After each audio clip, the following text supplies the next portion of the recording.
اگر آپ اس دنیا میں شیطان اور نفس کی ماننے آئے ہیں تو زیادہ سے زیادہ آپ کیا کر لیں گے؟ زنا کر لیں گے، چوریاں کر لیں گے، قتل و غارت کر لیں گے، بڑے سے بڑا گناہ، بڑی سے بڑی بے حیائی، بڑی سے بڑی گمراہی کتنا فائدہ دے سکتے ہیں ایک انسان کو؟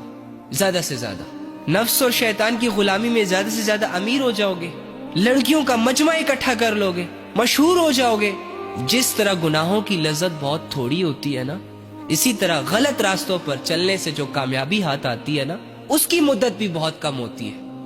جس طرح لذت ختم ہو جاتی ہے، اسی طرح وہ تمام کامیابیاں، وہ تمام شہرتیں، وہ تمام عزتیں بھی ختم ہو جاتی ہیں جو گناہوں، بے حیائیوں اور نافرمانیوں کی وجہ سے انسان اویل کرتا ہے۔ تو یار آپ کا کام اللہ کو راضی کرنا ہے، آپ کا کام عبادت کرنا ہے، آپ کا کام نبی صلی اللہ علیہ وآلہ وسلم کی ایفرٹس کی لاج رکھنا ہے۔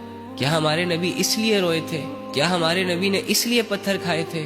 کیا ہمارے نبی صلی اللہ علیہ وآلہ وسلم نے اس لیے لوگوں کی باتیں سنی تھی کہ اس کی امت یہ سب کرے جو ہم کر رہے ہیں، جس کے امتی ہونے کا ہم دعویٰ کرتے ہیں؟ کیا اس نبی نے ایسی امت کی خواہش کی تھی کہ جو امت اللہ اور اس کے رسول کے نام پر لوگوں کو دھوکہ دے رہی ہے، کلمے کا لباس پہن کر ہر وہ کام کر رہی ہے جس سے پوری دنیا میں کلمہ بدنام ہو، مسلمانوں کی پہچان، مسلمانوں کی شناخت بگڑ جائے؟